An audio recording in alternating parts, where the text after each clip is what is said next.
பெரும் அசுரன் சூரபத்மன் தேவர்களை துன்புறுத்தி கொண்டிருந்த காலம் அது.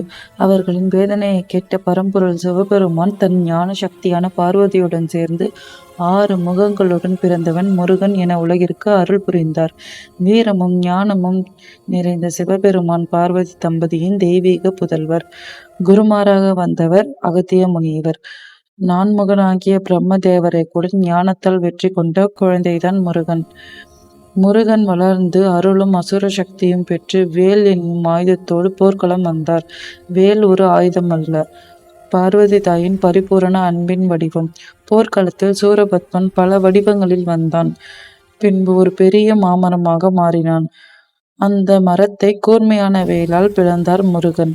மரத்திலிருந்து மயிலாக ஒரு பாகமும் சேவலாக மற்றொரு பாகமும் வடிவம் கொண்டது. அவற்றை தன் வாகனங்களாக ஆக்கிக் கொண்டார் முருகன். இவ்வாறு அசுரனை அடக்கி உலகுக்கு அமைதி தந்தார்.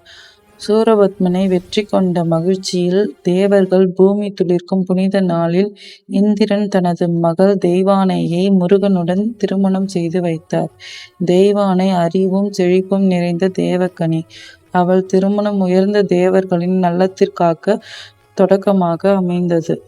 தேவர்கள் அனைவரும் மங்கள இசை ஒலிக்க வானில் மலர்களின் மழை பொழிந்தது. மற்றொரு இடத்தில் காடுகளில் வேடர் மன்னனின் மகள் வள்ளி முருகனை ஒரு நாள் காண வேண்டும் என்று மனதில் மட்டுமே காதலித்தாள். அவள் அன்பு, பக்தி, ஆன்மீகம் எல்லாவற்றின் வடிவமே.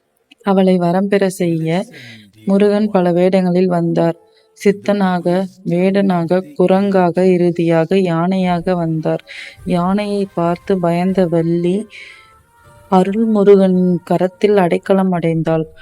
அப்பொழுது முருகன் தன் தெய்வீக உருவத்தை வெளிப்படுத்தினார். வள்ளியின் அன்பைக் கண்டு மகிழ்ந்த முருகன் அவளுடன் திருமணம் செய்து கொண்டார். வேடர்களும் இயற்கையும் மலையும் மழையும் மகிழ்ந்து வள்ளி மலை முழுவதும் கொண்டாட்டம். இந்த 2 திருமணங்கள் நமக்கு சொல்லும் ஆழ்ந்த வாழ்க்கை செய்தி. தெய்வானை அறிவின் வடிவம், வள்ளி அன்பின் வடிவம். தேவர்கள் சார்ந்தது தெய்வானை, மனிதர்களை சார்ந்தது வள்ளி. தெய்வானை விதி, வள்ளி விருப்பம். வாழ்க்கை முழுமை பெற அறிவும் அன்பும் ஒன்றாக வேண்டும். 2 திருமணங்களும் முருகனின் அருளை, அன்பையும் உலகம் முழுவதும் அறிவித்தது. வேல்முருகனின் அருளால் உயிர்கள் எல்லாம் சந்தோஷம் பெறுவோம். அன்பு, பக்தி, ஞானத்தால் வாழ்வோம், வளர்வோம். தொடர்ந்து இந்த மாதிரி கதைகளை கேட்க பொன்மொழிகள் சேனலை சப்ஸ்கிரைப் செய்யுங்கள். அடுத்த ஒரு பொன்மொழி கதையில் சந்திப்போம். பாய்.